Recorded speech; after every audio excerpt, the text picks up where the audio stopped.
Hello à tous, c'est Maxime. On se retrouve comme chaque mercredi à 10h dans ce podcast qui a pour vocation à éclairer et faire gamberger les entrepreneurs qui l'écoutent. Pour me présenter, j'ai 21 ans, je suis entrepreneur et investisseur dans l'immobilier. Et au quotidien, j'accompagne aussi des entrepreneurs comme vous à investir dans l'immobilier. En effet, j'ai un accompagnement qui aide les entrepreneurs à investir dans leur premier investissement locatif de A à Z et il est garanti au succès de l'opération. Juste avant de vous laisser avec l'épisode du jour, je tenais à remercier Blanc et son cofondateur Simon qui m'accompagnent sur le podcast. Blanc, c'est un compte bancaire qui facilite la gestion financière des indépendants. D'ailleurs, Simon est intervenu lors du 11e épisode du podcast que je vous invite évidemment à écouter après cet épisode et que vous pourrez retrouver sur toutes les plateformes d'écoute. Vous êtes aujourd'hui des dizaines d'auditeurs à avoir testé Blanc et à en être pleinement satisfait, à avoir une application qui vous aide sur votre gestion financière au quotidien et je vous remercie d'ailleurs pour les retours que vous avez faits. Pour tous ceux qui ne sont pas encore inscrits, je vous invite à consulter le site de Blanc, www.blanc.app. On se retrouve à la fin de l'épisode. Bon visionnage!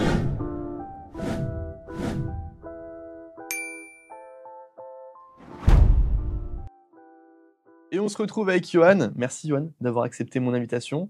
Est-ce que tu peux te présenter simplement en quelques mots comme tu te présenterais à ta famille, à tes amis? Ouais, merci Maxime déjà pour l'invitation, ça fait plaisir. Et du coup, je m'appelle Johan, j'ai 26 ans, passionné de marketing. Et du coup, je travaille chez Brix en tant que directeur marketing. Ouais. Et en même temps, j'ai créé Owners, la société où tu es l'expert immobilier. Exactement. Dont on va parler dans le podcast. Est-ce Ouais. que tu peux nous expliquer comment tu es arrivé chez Brix? Quel est un peu ton parcours, que ce soit scolaire ou professionnel? Ouais, déjà de base, moi, l'école, ça reste, j'aimais bien l'école, etc. Mais je voulais faire du foot. J'étais en centre de formation de foot à Ouais. Évian-Thonon-Gaillard pour ceux C'était qui bon, connaissent. Ça, je vais rester humble, hein, c'est pas à moi de le dire. Après, du coup, je suis pas professionnel, mais mais du coup, j'étais à Évian-Thonon-Gaillard, les maillots roses pour ceux qui connaissent. Et en fait, je voulais vraiment me lancer là-dedans. Après, le club, il a coulé financièrement. Du coup, j'ai vite repris mes études pour rebondir. Et là, je me suis intéressé par le marketing. Et donc, j'ai fait une école dedans, puis une alternance. Et puis, j'ai commencé aussi à bosser en freelance. Et vient en fait la création du coup avec un ami à moi d'une agence de marketing où on accompagnait quelques clients. Pendant la fin de mes études, pareil, je commençais à travailler en freelance et je me suis dit comment je peux commencer à investir dans l'immobilier assez tôt parce que je m'intéressais déjà sur YouTube et à plein de contenus autour de l'immobilier. Il y a des gens qui t'ont inspiré, autres que des personnes sur YouTube. Il y a des membres de ta famille, des entrepreneurs à côté de toi Non, qui investissent mais pas du tout. Pourquoi tu avais envie d'investir? intéressante cette question. En gros, moi, ma famille, je suis le seul qui a un bac+5. Ok. Je suis le seul qui a entrepris, qui a créé un projet. Ouais. Du coup, dans ma famille, il y a vraiment personne qui a de société. Tout le monde a investi en résidence principale, Ouais. mais personne n'a investi en locatif. Ok. Et je pense que j'ai essayé de faire le contre-exemple de ce qu'ils faisaient et de m'inspirer peut-être d'amis à eux qui avaient déjà investi ou des parents d'amis qui avaient du coup pas mal d'appartements. Et du coup, je pense que c'est un peu tout ça qui m'a inspiré et je me suis dit ouais, faut vraiment que je commence à investir dans l'immobilier. Et après, c'est vraiment les contenus en ligne où je me suis dit faut commencer tôt. Ok. Et petit à petit, après, plus tard, j'aurai construit mon patrimoine et je serai un peu plus tranquille. Ouais. Et donc en fait, c'est vraiment de tous ces contenus-là où je me suis dit, faut que j'investisse. Et en fait, rapidement, en alternance et en même temps, je bossais à côté. Mais t'as pas de situation pour vraiment investir dans l'immobilier. Il faut beaucoup d'apports C'est- quand on est en alternance ou faut bien vendre le projet de la résidence principale. Si on veut faire du locatif derrière, c'est assez compliqué. Vaut mieux s'associer quand c'est comme ça avec des personnes qui ont une capacité d'endettement qui permet d'investir. Mais du coup, tu as réussi ou Non, du coup, non. J'ai essayé de préparer des dossiers, même de faire des demandes à quelques banques, mais en fait, on m'a juste regardé en me disant t'es alternant, ça va être un peu compliqué. Et pareil, j'avais pas beaucoup d'apports, donc je me suis dit, en fait, dès que je suis face à un problème, je me dis comment je peux le tourner en une solution et peut-être en un projet entrepreneurial. Et du coup, pendant mes 2 dernières années de master, on devait créer un projet et je me suis dit, là, je vais créer une idée pour justement rendre l'investissement accessible à tous, même avec des petites parts. Et du coup, ce qui est marrant, c'est que j'ai fait ça dans une école à Montpellier et un de mes profs avait déjà travaillé du coup avec Cédric de Brix qui était en train de lancer le projet. Vraiment, ça faisait 1 mois, 2 mois qu'il était dessus. Du coup, il me dit si tu as des questions pour ton oral, ajoute-le sur LinkedIn et pose-lui des questions. Et du coup, ce qui est marrant, c'est du coup, pour l'histoire de comment je suis rentré chez Brix, je contacte je contacte Cédric sur LinkedIn, Ouais. et en fait, je me rends compte qu'il avait mis une offre de recrutement avec un poste en marketing, et en fait, il avait vraiment besoin de ces compétences-là. Moi, pendant mes 2 ans de projet, j'étais dans une école de marketing digital, donc j'avais vraiment toute la strate marketing pendant 2 ans sur laquelle j'avais travaillé. Et par contre, en immobilier, en finance, j'étais zéro pour être honnête et transparent. Donc, je m'y connaissais pas du tout. Et je me voyais mal faire le projet à la fin de mes études, quoi. Si ce n'est que la strat marketing, je la trouvais quand même assez bien pour lancer ce projet. Et donc, je contacte Cédric et au final, je lui pose pas de questions pour mon oral. Je lui dis, tu cherches ces compétences-là.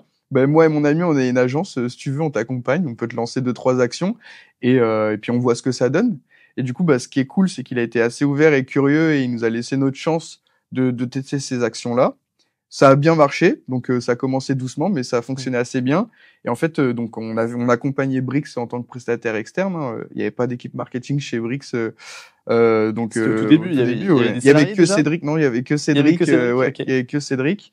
Et du coup, il n'y avait pas de bureau. On allait dans son petit appartement le voir. Et enfin, là où on voit Brix aujourd'hui, c'est plutôt stylé comme histoire. Ah, c'est clair. Et une belle évolution aussi sur Brix. Hein, ouais. Où en ce moment, en plus, ça fonctionne très bien, l'activité. Il y a de plus en plus de porteurs de projets qui passent par Brix pour se faire financer. Il y a de plus en plus d'investisseurs, grâce notamment à l'équipe marketing, etc., dont tu fais partie. Mais c'est vrai que c'est assez incroyable la réussite. Ça grossit assez vite et on en est quand même très fiers et contents de voir cette évolution-là. Et donc, du coup, on commence quelques petites actions jusqu'à que, en fait, Cédric nous dit, ah, vous savez faire ci, vous savez faire ça. Et du coup, bah, nous, on a pris plus de missions. Et à un moment, en fait, on a arrêté l'agence pour se lancer à 100% sur Brix. Et Cédric nous a internalisés. Et du coup, voilà, après, j'ai grandi dans l'entreprise. On est passé du coup, de que Cédric à 50 personnes. Ouais. Une hyper croissance. C'est ça, suite à une levée de fonds une levée de fonds communautaire. Ouais. Ça, pareil, du coup, on en a jamais trop parlé, mais on avait fait une levée de fonds de 20 millions en une semaine. Ouais. Et on a fait 5 millions en 5 secondes. On a regardé et je crois que c'est vraiment ça a jamais existé. C'est un record mondial pour une start-up à Montpellier. C'était assez ouf. On était, Parce que pour expliquer, c'est vraiment, du coup, une levée de fonds normalement, une levée de fonds, on le fait auprès de venture capitaux, etc. Donc, de personnes qui ont énormément d'argent, de business angel et pour qui c'est le métier d'investir, finalement. Ouais. Là, c'est votre communauté qui vous suivez sur les réseaux sociaux ou même sur vos projets, hein, déjà de Brix, qui a investi dans l'entreprise. Dans la société. En fait, Brix commençait à grandir. Le concept plaisait, le côté démocratiser l'investissement immobilier, c'était nouveau. À partir de 10 €, il y avait quand même cet effet un petit peu innovation et nouveauté. C'était au début du crowdfunding immobilier où il y avait quelques porteurs de projets déjà, mais il n'y avait pas forcément des personnes qui étaient aussi accessibles que ça. À partir de 10 €, ça existait pas. À partir de 10 €, je pense que ça existait, mais c'était pas, on va dire, grand public. Okay. Après, nous, on y allait quand même avec un discours, on va dire, facile, simple à comprendre, tout en rappelant les risques, etc. Mais c'était quand même un discours accessible en fait, au-delà à partir de 10 €, mais aussi dans la compréhension de l'invest qu'il y a derrière. Et du coup, le concept a assez plu. Et ouais, au final, les gens nous ont demandé s'ils pouvaient investir dans la société en plus des projets immobiliers. Et du coup, on s'est posé la question et on s'est dit, on n'avait pas forcément besoin d'argent, mais on s'est dit ça peut être encourageant pour les personnes et engageant aussi derrière pour nous soutenir sur la longue durée, d'investir dans la société. Et du coup, on a fait cette levée de fonds communautaire à une période où aussi il y avait pas mal de levées de fonds communautaires. Et ça a hyper bien fonctionné. Il y a 11 000 personnes qui avaient investi dans la société. Et aujourd'hui, Brix continue à croître, donc on en est content, quoi. Génial. Et du coup, comment tu as eu l'idée de Honor par rapport à Brix? Parce que Brix, vous avez quand même réussi à être une des premières communautés en France sur l'immobilier, sur l'investissement. Comment tu as eu cette idée-là de basculer un petit peu sur Honors? Qu'est-ce qui manquait en fait? En fait, tu vois, pour parler un petit peu de moi, j'ai 26 ans et on va dire que j'ai commencé à réfléchir à investir dans l'immobilier quand j'étais en alternance, donc j'avais 20 ans, 21 ans. Et en fait, jusque-là, j'ai toujours pas investi, tu vois. Pas encore. Grâce à Honor, tu vas investir. Et en fait, c'est parce que je me pose beaucoup trop de questions. Et en fait, via Brix, via les porteurs de projets qu'on accompagne, via toutes leurs histoires aussi d'investissement, il y a des porteurs de projets qui ont 26 ans, il y en a qui ont 50 ans, enfin, il y a un peu de tout. Et en fait, c'est à la fois inspirant, à la fois tu te dis, c'est accessible. Et en fait, tu te rends compte que ces histoires-là, elles sont enfin, tu peux réussir à monter des projets plus ou moins gros dans n'importe quelle situation, quoi. Exactement. Ouais.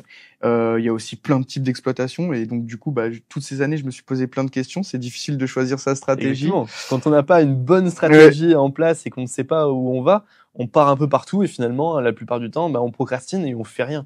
Et on parlait beaucoup sur le Club Owners de comment on crée sa thèse d'investissement, comme le dit Cédric. Et c'est le plus important. Si on n'a pas de stratégie, finalement, c'est comme si on n'a pas de composition au foot.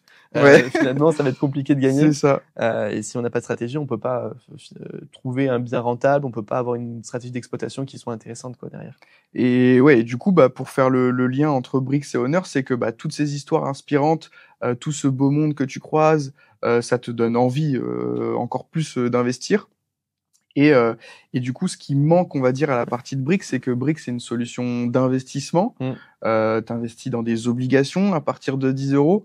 Mais en tout cas, moi, j'aimerais aller un peu plus loin et aussi accompagner du coup notre communauté qui est aussi beaucoup de demandeurs de ça, de les accompagner, de les aider à investir en physique et d'acheter aussi leur propre appartement, leur propre immeuble de rapport, de faire un Airbnb, de savoir comment ça fonctionne, parce que les porteurs de projets le font, mais eux aussi aimeraient le faire.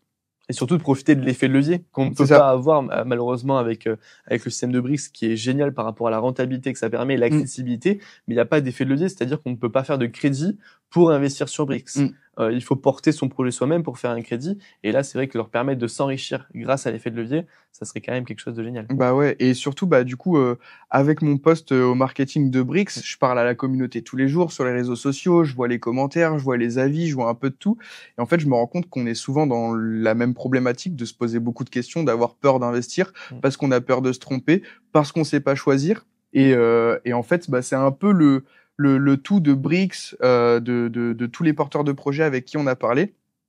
Et aussi où j'ai essayé de comprendre comment eux étaient passés à l'action, c'était en fait le côté réseau, le côté rencontrer des experts qui te rassurent, des connaissances qui peuvent t'aider, des personnes qui vont te guider, et du coup c'est de créer justement cette émulation d'opportunités grâce au fait de rassembler des gens et de créer une communauté. C'est pour ça que du coup j'ai créé Owners et que je t'ai vite invité dans ce projet parce que t'étais la personne parfaite pour être expert de la communauté. C'est de justement de rassembler les gens qui puissent se poser des questions, que des personnes plus expérimentées puissent leur répondre, que des personnes expérimentées aussi puissent apprendre d'autres personnes, rencontrer peut-être des artisans ou en tout cas faire grandir leur réseau. Bien sûr, et d'apporter aussi du coup les ressources nécessaires, que ce soit en termes de contenu vidéo, de formation, que ce soit en termes d'outils, d'analyse de renta, des checklists pour être sûr de pas louper une étape, en tout cas pour passer à l'action, et en tout cas ne pas avoir peur de se retrouver dans le vide et de se retrouver face à un agent immobilier, de pas savoir quoi lui répondre. Et en tout cas, c'est créer vraiment tous ces outils pour que chaque personne ait toutes les cartes en main pour passer à l'achat, quoi. C'est exactement ça. On dit souvent dans l'immobilier que c'est assez simple, mais c'est pas facile. Et en gros, il faut avoir toutes les cartes en main pour réussir un projet immobilier. Et c'est vrai qu'il y en a plusieurs de personnes qui ont réussi des projets immobiliers qui interviendront dans le Club Owner et qui partageront leur expérience aussi dans l'immobilier, mais surtout qu'est-ce qui a fait qu'elles ont réussi à réaliser ces projets immobiliers-là, quoi. Mais justement, c'est un peu tout ça. Moi, ça fait longtemps que j'y pense, et à la fois je me dis c'est simple parce que je le vois de partout, beaucoup de personnes le font. C'est simple, mais en même temps je le fais pas, tu vois. Et du coup, ça te fait quand même poser pas mal de questions. Et tu te dis qu'est-ce qui te manque? Et en fait, peut-être qu'il y en a qui arrivent assez facilement en tout cas de prendre ce risque-là, d'autres moins. Moi, j'arrive plus pour les projets, mais c'est ça, c'est un profil entrepreneuriat où tu es capable de prendre beaucoup de risques, que ce soit même financier ou quoi, par rapport à juste un profil entrepreneuriat. Je pense aussi, ça vient aussi de ma présentation du début, c'est que moi, dans ma famille, personne l'a fait. Exactement. Donc en fait, quand t'es le premier, t'as personne à qui poser la question. Donc moi, j'avais besoin de poser la question à des gens qui l'ont déjà fait. Et dans mon entourage proche, je l'avais pas. Et toi, tu vois, qui est beaucoup plus jeune que moi, enfin beaucoup plus jeune que moi, je fais le vieux, mais quelques années d'écart, on a 5 ans d'écart, Mais du coup, je te trouvais en tout cas jeune pour avoir fait tout ce que t'as fait, et du coup, moi, ça me conforte aussi dans le fait que c'est possible, tu vois, et je trouvais ça impressionnant et inspirant, tu vois. Et du coup, je me dis en tout cas, voilà, avec des personnes comme toi, avec qui j'ai envie de discuter et à qui j'ai envie de poser mes questions. Parce que, parce que, parce que du coup, bah, on se comprend, on a le même langage et c'est plus facile, en tout cas, de se projeter dans un invest, quoi. C'est clair. Le but, c'est vraiment de rassembler une communauté qui nous ressemble et qui ressemble aux personas un petit peu de Brix aussi, des personnes qui veulent se lancer, qui sont ambitieuses et qui veulent investir et se créer un patrimoine immobilier. Et pour répondre sur tes peurs, etc., et ça se comprend, et les peurs de toutes les personnes qui vont rentrer chez Owners, dans le club, on va vraiment établir et comprendre pourquoi on a peur d'investir. Les étapes qui sont une à une, moi je t'avoue que même aujourd'hui, quand on porte un projet, j'achète un projet dans quelques semaines, c'est toujours un petit stress, hein, une petite appréhension. On se dit ouais voilà, j'achète un projet, il vaut 280 000 euros sur le papier, demain je revends, il y a un problème, etc. Ça peut arriver. Par contre, ce stress-là, on vient le maîtriser par les compétences, qui fait que on arrive à structurer son investissement et de se dire bah voilà, dans le pire des cas, qu'est-ce que je risque, où est-ce que je vais, etc. Et quand on arrive à cette situation où dans le pire des cas, bah, on risque pas grand-chose, et si ce n'est de gagner de l'argent, bah, le stress il diminue beaucoup et on arrive à passer à l'action. Mais voilà, on va essayer de le comprendre étape par étape dans le club sur cette partie-là. Est-ce que tu peux nous parler un petit peu de pour qui le club est fait? C'est-à-dire, je suis investisseur chevronné, j'ai déjà 5 immeubles de rapport, est-ce que c'est fait pour moi? Je suis débutant alternant, je vais signer mon CD bientôt, est-ce que c'est fait pour moi? Pour qui est fait le Club Owners? Bah, j'ai envie de te dire un peu pour tous les passionnés de l'immobilier, ce qui réunit justement tous les membres, en tout cas ce qui va réunir tous les membres, c'est justement bah, le sujet de l'immobilier. Que tu sois débutant ou expert, je pense que tout le monde a sa place. Il y a des contenus qui vont être plus débutants et donc du coup qui vont aider des personnes qui n'ont jamais investi dans l'immobilier. D'autres qui vont être un peu plus techniques et peut-être qui vont apprendre des choses à des personnes qui sont chevronnées sur des nouvelles méthodes d'exploitation. En tout cas, je pense que une personne n'a pas encore exploité tout l'immobilier. C'est trop large. Donc tout le monde a à apprendre. En tout cas, des contenus qu'on va faire. Mais après, c'est la partie réseau et c'est là où tout le monde a sa place. C'est que en fait, t'es pas à côté de rencontrer quelqu'un avec qui tu vas pouvoir peut-être t'associer, peut-être des contacts que tu avais besoin en tant que courtier, banquier, artisan. Et donc, je pense que la communauté, elle est vraiment faite pour tout le monde. Et c'est ce qu'on voit aussi chez Brix. Hein. Chez Brix, on a des investisseurs qui mettent des plus de 600 000 euros, en tout cas, sur divers projets. Tu as des personnes qui commencent avec 10 euros. Et ce qui est, en tout cas, magique chez nous, c'est que bah, les gens, en fait, se rencontrent pendant les événements, discutent, et il n'y a pas de côté... on n'est pas à la même table, quoi. C'est tout le monde est à la même table, tout le monde discute, et en fait, ça crée des belles rencontres et aussi des belles opportunités. Donc, je pense que tout le monde est convié dans cette communauté Owners. Génial. Et du coup, est-ce qu'il y aura des événements? Comment ça va se passer le club? Est-ce qu'il y aura des moments où on pourra se rencontrer? Ouais, bah en tout cas, moi, je suis quand même pas mal dans le digital, donc j'aime bien créer des communautés en ligne parce que je pense que aujourd'hui, c'est une première étape pour créer des connexions entre les personnes. Et après cette première étape, les gens se rencontrent et c'est là que vraiment tu passes des bons moments. Hein. Nous, on le voit sur Brix, il y a quand même une grosse émulation en ligne, un bel engagement, en tout cas de la communauté. Mais quand on a créé le premier événement Owners à Paris, c'était enfin d'entendre les retours et de dire que ouais c'était incroyable d'avoir pu rencontrer d'autres personnes de la communauté, de pouvoir parler avec eux. Il y en a qui ont fait des podcasts ensemble, qui se sont associés par la suite. Donc franchement c'est aussi pour ça qu'on fait toutes ces choses. Mais ouais non en fait comment ça va fonctionner, c'est qu'il y aura la communauté en ligne et donc déjà plus la communauté va grandir, plus on va pouvoir faire des after-work par ville, animés par des membres ou par nous. En fait, tout dépend si c'est assez proche, on verra dans l'organisation, mais en tout cas, on pourra faire plein de rencontres physiques avec les membres. Et après, il y aura aussi les séminaires du club, là un peu plus organisés, dans un lieu qu'on réserve, qu'on loue. C'était à Montmartre pour le premier event, c'était assez stylé. Et là, le prochain, ça sera au château Saint-Laurent de Tony Parker.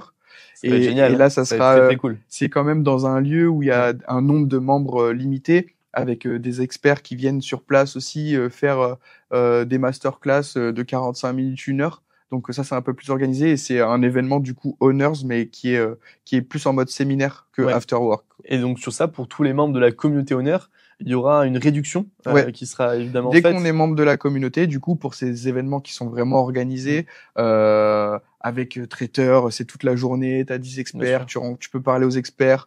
Le premier événement, plein de personnes du coup parlaient avec Tony Parker, totalement normal. C'est génial. Et franchement, ouais, c'était cool. Et ça, du coup, tous les membres de la communauté ont une réduction. Et après, il y a d'autres personnes qui peuvent venir à l'événement. Mais ça, pour le coup, s'ils sont pas dans la communauté, c'est un certain prix. Ouais, ça sera évidemment plus élevé que plus le tarif élevé. pour la communauté. Ça va être quoi le rythme de contenu qu'il y aura dans le club honneur, c'est-à-dire que ce soit les workshops, que ce soit les interventions, etc. Nous, au niveau de déjà des vidéos, on a créé une base pour que chaque personne, quand il rentre dans la communauté, il ait assez de contenu à visionner, assez de choses à apprendre. Ouais. Et en fait, l'idée, c'est qu'on l'alimente du coup naturellement en demandant aux personnes de la communauté, vous voulez en apprendre plus sur quoi? Et nous, derrière, on apporte le contenu qu'il faut pour vraiment garder à jour ce contenu-là. Et après, derrière, c'est d'animer en fait des workshops pour passer. Là, on va parler de la partie théorique, on va plus la passer en partie pratique, et du coup de pouvoir faire des ateliers de groupe en explorant des cas concrets, des études de cas, et en ramenant du coup des experts plus spécialisés, par exemple sur la fiscalité, qui vont décortiquer en live avec du coup 30, 50, 100 membres de la communauté. Du coup le projet, l'expliquer et donner les outils nécessaires à la fin pour pouvoir les aider dans leur projet. Et notamment le challenge qui commencera bientôt quand sortira cette vidéo. Donc n'hésitez pas à nous rejoindre sur le Club Honneur. Il y a le challenge qui sera animé par tous les deux. J'espère qu'il y aura un maximum de personnes qui vont participer et qu'on va pouvoir accompagner et du coup, tout le monde à se lancer, quoi. Cette partie challenge, l'idée c'est de faire un peu des challenges différents de ce qu'on peut voir un peu en ligne, avec le côté tu réponds à des questions et t'envoies les réponses. Là, c'est vraiment un challenge pour te pousser à sortir de chez toi et en fait l'immobilier c'est en ligne avec Brix mais pour le coup c'est vraiment en physique et en réel quand t'achètes du locatif et du coup c'est comment on va créer des outils et des exercices qui te font sortir de chez toi, qui te font appeler des gens, qui te font poser les bonnes questions et du coup on va créer ce format de challenge assez régulièrement. Je pense que ça sera tous les 2-3 mois. C'est ça, exactement. Donc on va essayer de créer ce format-là et je pense que ça va être pas mal pour la communauté. On va les pousser à aller en visite, à aller faire des offres d'achat, à trouver des pépites. C'est réellement le but du club Honneur. C'est quoi la vision que tu as de ce club? Ça serait quoi la réussite de ce projet-là si tu devais nous en parler dans 6 mois, 1 an, 2 ans? Ben moi, la réussite de ce projet-là, en fait, c'est que c'est un projet déjà un peu passion dans le sens où il me sert aussi à moi. Donc je le fais pour les personnes, en tout cas pour la communauté de Brix et d'autres personnes, mais aussi pour moi. Tu serais ok de partager toutes les étapes, toi, sur le club Honneur, tu sais, de ton acquisition, etc. Ah ouais, moi complètement, projet, etc. complètement. Nous, une de nos valeurs, que ce soit chez Brix ou même chez Honneur, c'est la transparence. Du coup, moi, je suis transparent avec le fait que j'ai pas encore investi dans l'immobilier, tu vois, et je crée cet écosystème parce que je pense que c'est le meilleur écosystème pour créer des opportunités et qui va me pousser à investir. Donc je me dis si ça marche pour moi, ça marchera pour d'autres, tu vois. Donc moi je vais documenter tout ce que je fais. Et l'idée c'est que moi la réussite c'est que en fait je vois des membres qui commencent à investir et qui passent à l'action et qui vraiment nous remercient pour avoir créé cet écosystème là, qui les ont aidés à passer à l'action. Et je pense que la grosse fierté, ça sera de voir peut-être le club toujours exister dans 5-10 ans, en se disant qu'il y a 100 000, 200 000 personnes, 200 000 Français qui vont rejoindre ce club-là et qui derrière, en fait, tu vois, vraiment, t'as une question dans l'immobilier, tu sais que si tu la poses dans le club, t'as 50 personnes qui ont la réponse, tu vois, et qui vont pouvoir t'aider. Et donc, en fait, tu vas jamais te retrouver bloqué face à un problème quand tu vas vouloir acheter, parce qu'il y a quelqu'un qui va t'aider, il y a quelqu'un qui est du secteur, il y a quelqu'un qui connaît une personne qui va te mettre en contact pour tes travaux, tu vois. C'est ça. Et en fait, ce sera ça la fierté, c'est que le club t'enlève tous les blocages quand tu veux investir dans l'IMO.